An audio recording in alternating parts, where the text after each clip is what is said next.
ये मुल्क गुलाम था। बड़ी कुर्बानियों के बाद, बड़ी मेहनतों के बाद ये मुल्क आजाद हुआ।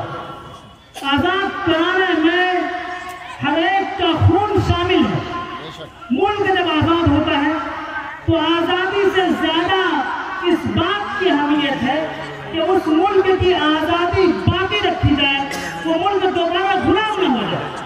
हमारा मुल्क ऐसा है जहां सैकड़ों मजहब के मानने वाले लोग जीते हैं, जहां सैकड़ों तहजीब के मानने वाले लोग जीते हैं, जहां सैकड़ों संस्कृति के मानने वाले लोग जीते हैं। और ये ऐसे लोग हैं, ये जान तो दे सकते हैं, मजहब नहीं छोड़ सकते। ये जान तो दे सकते हैं, मजहब नहीं छोड़ सकते। ये जान तो दे सकते हैं, संस्कृति नहीं छोड़ सकते। ये जान तो दे सकते हैं, तहजीब नहीं छोड़ सकते हैं। तो इस मुल्क के बड़ों ने यहाँ का जो हुकूमत का निजाम बनाया वो जमहूरियत का बनाया, आइन बनाया, संविधान बनाया और ये लिखा कि इस मुल्क के रहने वालों को खाने की आजादी है, पहनने की आजादी है, मजहब पर, संस्कृति पर चलने की आजादी है। आप क्या खाएंगे, आप क्या पहनेंगे, आप कैसे रहेंगे, आप क्या करेंगे, आपकी मर्जी है। इस मुल्क में जो हुकूमत होगी वो किसी का साथ नहीं, किसी के खिलाफ नहीं चलेगी, किसी मजहब के खिलाफ नहीं चलेगी।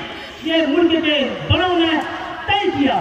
आजादी के 70 सालों में जब भी आइन के खिलाफ कोई कानून हुकूमत ने लाया या पास किया तो पूरा मुल्क धरना बन गया, पूरा मुल्क एहतजाज बन गया। और आज भी बहुत सारी यूनिवर्सिटियों के बच्चे, पूरा हिंदुस्तान सीए के खिलाफ, एनआरसी के खिलाफ धरने पर बैठा हुआ है, एहतजाज बना हुआ है।